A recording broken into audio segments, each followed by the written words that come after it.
అట్ల సందర్భంలో కొట్టేశారని చెప్తున్నారు. అవునండి. చెప్పి మరీ కొట్టారని చెప్తున్నారు. అవునండి. ఆ సిచ్యువేషన్ ఎలా ఉంటుంది? ఎలా ఉంది? ఎలా ఫేస్ చేశారు మీరు? అండ్ ముఖ్యంగా అక్కడ ఉన్నటువంటి ఖతారీస్ అంతా కూడా వీళ్ళు ఎలా ఫీల్ అయ్యారు? అసలు యుద్ధాన్ని ఎలా ఫీల్ అవుతున్నారు? అంటే అప్పుడంతా స్కూలు లక్కీగా హాలిడేస్ ఇచ్చారు. హాలిడేస్ ఇచ్చారు. కరోనా టైంలో ఉండేటట్టుగా అందరినీ వర్క్ ఫ్రమ్ హోమ్ చేశారు. అందుకని ఏం చేశారంటే ఆన్లైన్ క్లాసెస్ పెట్టారు. కాబట్టి మ్యాక్సిమం పీపుల్ అంతా ఏం చేశారు, ఈ సౌదీ వాళ్ళకి ఏంటంటే సగం ఫ్యామిలీస్ అన్నీ ఇవంతా కూడా ఒకప్పుడు ఖతార్లో ఒక 80 సంవత్సరాలు 100 సంవత్సరాల క్రితం ఏం లేదు. లేదు. సౌదీ అరేబియా నుంచి వచ్చి అక్కడ క్యామల్స్ని గడ్డి మేపుకోవడానికి వచ్చేవాళ్ళు. గడ్డి ఉంటే వచ్చి మళ్ళీ వెళ్ళిపోయేవారు. అంటే ఇంకా తర్వాత స్థిర నివాసం ఏర్పాటు.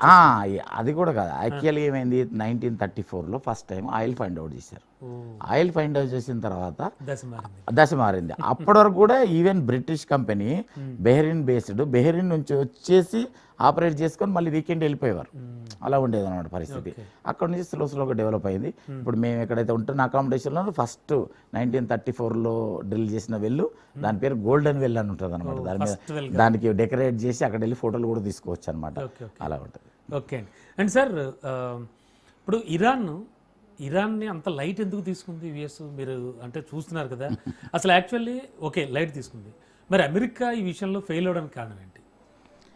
అమెరికాకి ఏంటంటే అండి, యాక్చువల్గా చాలా అంటే వాళ్ళ ఫెసిలిటీస్ ఎంత ఉందనేది intelligence failure. First of all intelligence failure అయిపోయినట్టే. అంటే అక్కడ ఏమున్నాయి, వాళ్ళు ఎంత కెపాసిటీ ఉంది, వాళ్ళని ఎలా హ్యాండిల్ చేయొచ్చు అనే దానికి గురించి సరైన సమాచారం లేదు. Pentagon utterly failure. అంత అగ్రరాజ్యం కూడా అంతరాజ్యం. ఎందుకంటే వాళ్ళకి ఇరాన్ ఇరాక్ వారు 8 సంవత్సరాల 10 నెలల 4 రోజులు చేశారు. కానీ ఇరాక్ సపోర్ట్ ఎవరు ఉన్నారు అప్పుడు? అమెరికానే ఉంది. అంటే ఇండైరెక్ట్ అప్పుడు కూడా వాళ్ళు అమెరికాతోనే యుద్ధం చేశారు ఇరాక్ వార్లో కూడా. అలాంటి టైంలో ఆ ఎక్స్పీరియన్స్ని ట్రంప్ మరి అప్పుడు చాలా చిన్నగా ఉన్నాడో, లేదంటే దాని గురించి స్టడీ చేయలేదో, పెంటగాన్ ఫెయిల్ అయిందో, కానీ but it is a failure of intelligence. ఇప్పుడు యుద్ధం జరిగేటప్పుడు కూడా ఇంటెలిజెన్స్ ఇస్తారు ఎక్కడెక్కడ ఉన్నాయని. వాళ్ళు ఏంటంటే ఫస్ట్ అన్ని డిమాలిష్ చేసాం అంటే మీరంతా అయిపోయింది అన్నారు. అన్నిటికంటే ముఖ్యం ఇరాన్కి అంత స్ట్రాంగ్ ఉండడానికి కారణం ఏంటంటే స్ట్రైట్ ఆఫ్ హార్మోజ్ ఒకటి, అక్కడ రెడ్ సీలో ఒకటి బాదల్ మెహందెత్ అని ఉంటుంది. ఆ రెడ్ సీని కూడా క్లోజ్ చేయొచ్చు బికాస్ ఆఫ్ యహూతి అని ఒక యమన్లో గ్రూప్కి సపోర్ట్ చేస్తున్నారు వీళ్ళు. వాళ్ళతో అక్కడ కంట్రోల్ చేస్తున్నారు యహూతి గ్రూప్ను. అంటే మేము యహూతి అంటాం ఇక్కడ, ఓకే అరబిక్ స్టైల్లో అది. అయితే ఇక్కడ లెబనాన్కి ఎలా సపోర్ట్ చేస్తున్నారు, అలా గాజాలో ఎలా సపోర్ట్ చేస్తున్నారు, అలాగే వాళ్ళు ఉన్నారు కాబట్టి వాళ్ళతో కంట్రోల్ చేయించేది. అక్కడ ఒక 24% మొత్తం అంతా వరల్డ్ ట్రేడ్ జరుగుతుంది. అది ఈజిప్ట్ గుండా వెళ్తుంది, సూయజ్ కెనాల్ ఫైనల్గా అది. తర్వాత ఇక్కడ ఏమో హార్మోజ్ మీరు చూస్తూనే ఉన్నారు, అందరికి తెలిసిన విషయమే.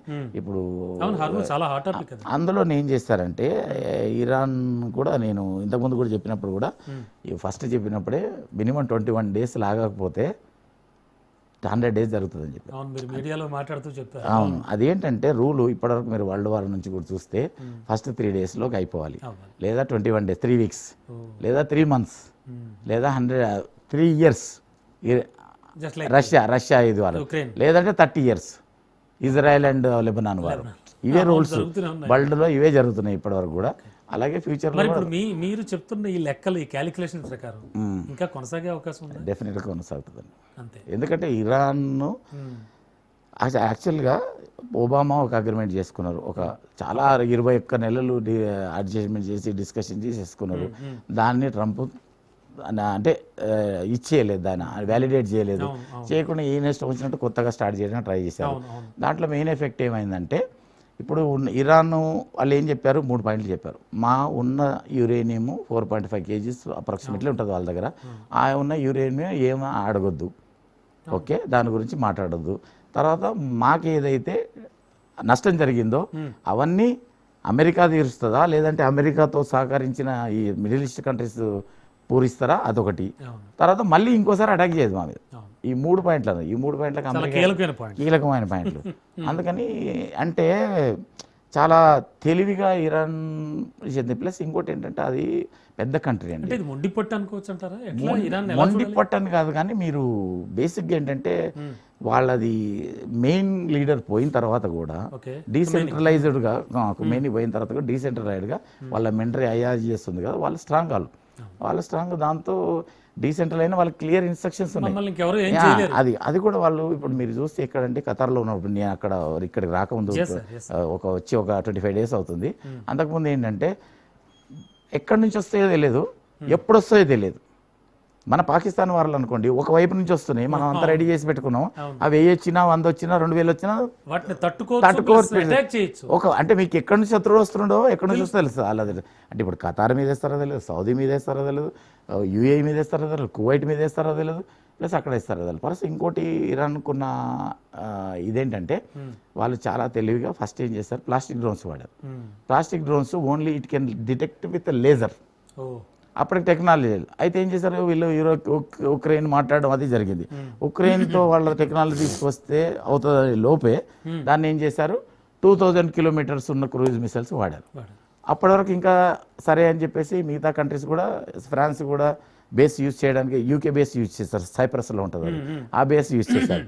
అప్పుడు ఏం చేశారు 4000 kilometers తీసుకెళ్ళి అమెరికాలో హిందూ మహాసముద్రంలో ఉన్న డీగో శాంటిని కొని అమెరికా బ్రిటిష్ ఆపరేట్ చేసి దాని మీద వేశారు. అయితే ఇప్పుడు ఇరాన్ దగ్గర ఏమున్నాయి అనేది చాలా మందికి తెలియదు. అంటే కొత్త వెపన్స్ అయితే ఇంకా అక్కడ మేము లోకల్గా ఉన్నాం కాబట్టి తెలుసు. అంటే వాళ్ళు చైనా మన ప్లాస్టిక్ ఐటమ్స్ ఎలా ఉంటాయో డూప్లికేట్ ఐటమ్స్ ప్లాస్టిక్ హెలికాప్టర్ తయారు చేశారు, ప్లాస్టిక్ విమానాలు తయారు చేసి ఒక ఎయిర్ బేస్ తయారు చేశారు. అయితే అమెరికాను వెళ్ళి అక్కడ అంతా ఎయిర్ బేస్ అటాక్ చేస్తాం అనుకుంటున్నారు. అది కానీ అవి ప్లాస్టిక్ బొమ్మలు, ప్లాస్టిక్ బొమ్మలు అవి. అంటే ఇప్పుడు టాయ్స్ ఉన్నాయి కదండి, సిమిలర్ టు టాయ్స్, పెద్ద సైజులో ట్రై చేశారు, అన్ని సేమ్ పెట్టేసిన తర్వాత వాటిని అటాక్ చేసేసి తెలుగు కామెడీ సినిమాలో ఎస్ కరెక్ట్ 100% కరెక్ట్ అలా ఉంది అనమాట. Okay sir, first time experience ఖతారీస్కి, whatever it may be, అంటే డ్రోన్స్ కానీ మిసైల్స్ కానీ వీటికి సంబంధించి ఎలా ఎదుర్కొన్నారు, అంటే ఎలా ఫీల్ అయ్యారు వాళ్ళు? అంటే పిల్లలందరూ చాలా ట్రూమా ఇబ్బంది పడుతుంటే ఖతరీస్ ఏం చేశారంటే అదే ఇప్పుడు ముందు డిస్కషన్లో కొంచెం వేరే టాపిక్ వెళ్ళాము, సీరియస్ టాపిక్కి. అక్కడ ఫ్యామిలీస్ అందరు కూడా ఏంటంటే మెయిన్ ఎలాగైతే సౌదీ నుంచి వచ్చి సెటిల్ అయిన వాళ్ళే కాబట్టి ఇప్పుడు కూడా అక్కడ కూడా ఫ్యామిలీస్ అందరూ అంటే ఒక తమ్ముడు అక్కడ ఉంటాడు, అన్న ఇక్కడ ఉంటాడు, భార్య నుంచి అక్కడ నుంచి తీసుకొస్తారు, మ్యారేజ్ కూడా అవుతాయి కాబట్టి అందరూ ఏం చేశారు పిల్లలందరూ తీసుకెళ్ళి సౌదీలో ఉంచారండి, యూఏఈలో. అంటే సౌదీ పెద్ద కంట్రీ, సౌదీ ఏదైతే కోస్టల్ ఏరియా ఉందో విచ్ ఈజ్ ఎఫెక్టింగ్ దమామ్ అంటారు, అది అక్కడ నుంచి జెడ్డా ఆపరేట్ అయ్యాయి. ఈవెన్ విమానాశ్రయం కూడా జెడ్డా అండ్ ఇంకోటి రియాద్ రెండు ఆపరేట్ అయినాయి. అయితే ఈవెన్ యుద్ధమైన సమయంలో కూడా ఫారినర్స్ని అంటే స్పెషల్గా యూరోపియన్స్ని టార్గెట్ చేస్తున్నారని బస్సుల్లో తీసుకెళ్ళి బస్సుల్లో 200 మందిని 400 మందిని ఒక ఏజెన్సీ తయారు చేసి అక్కడ తీసుకెళ్ళి ఫస్ట్ రియాద్లో పెట్టి ఎప్పుడు ఫ్లైట్ టికెట్ ఉంటే అప్పుడు పంపించారు. యాక్చువల్గా ఈవెన్ మేము కూడా కొంతమంది ఎవరెవరికైతే మీ ఇప్పుడు అంటే మేమంటే ఇప్పుడు టీవీలో వార్తలు చదువుతూ ఈ జర్నలిజం చేస్తున్నాం కాబట్టి మాకు చూస్తున్నాం చదువుతున్నాం ఇలా జరుగుతుందా అని తెలియచెప్తాం అందరికి.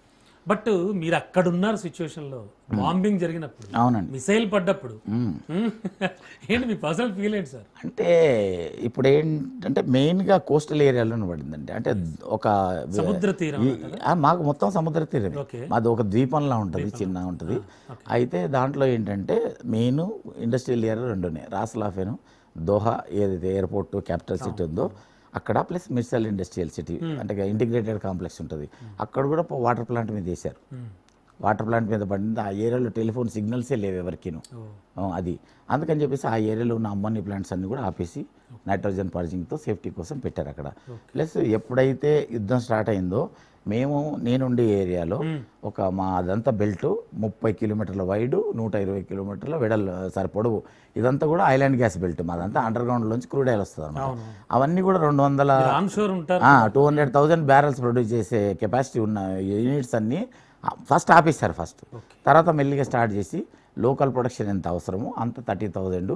ఇప్పుడు మొన్న లేటెస్ట్గా మాట్లాడితే ఇంకో 60,000 70,000కి, ఎందుకంటే ఫ్లైట్ స్టార్ట్ అయినాయి. దానివల్ల ఏమంటారు ఏవియేషన్ ఫ్యూయల్ కన్జంప్షన్ పెరిగింది కాబట్టి, ప్లస్ ఇంకా 2-3 షిప్పులు కూడా వచ్చాయి కదా మధ్యలో, ఈ ఇరాన్ వదిలిసిన తర్వాత కర్మ నుంచి వచ్చాయి కాబట్టి దానికి మళ్ళీ ఫిల్ చేసుకున్నారు. ఇప్పుడు ప్రొడక్షన్ చేయాలన్నా లిమిటేషన్ ఏంటి, ట్యాంక్స్లో ఫుల్గా ఉన్నాయి. ట్యాంక్స్లో ఫుల్ ఎంటీ కావాలంటే ఈ షిప్పులు మూవ్మెంట్ కావాలి. అక్కడ ఆల్మోస్ట్ 1100 షిప్పులు స్టాండ్ బై ఉన్నాయి. ఈవెన్ అది కాకుండా ఇంకా టూరిస్ట్ షిప్లు కూడా స్టిక్ అయిపోయాయి. ఈ మధ్యన మొన్న చూసింటారు, last 4 days back empty tourist షిప్ను బయటికి పంపించారు. వాళ్ళందరినీ కూడా దుబాయ్లో ఎవాక్యుయేట్ చేసి ఎవరి కంట్రీకి వాళ్ళని పంపించారు అనమాట. అండ్ సార్ ఇరాన్ గురించి మీరు చాలా చెప్పారు. ఎందుకంత స్ట్రాంగ్గా ఉంది ఇరాన్? బేస్ ఏంటి అసలు? ఇరాన్ ఎందుకంత పవర్ఫుల్గా ఉంది? పవర్ఫుల్గా ఉందంటే దాని బ్యాకప్ ఎట్లా అండి? ఏంటి?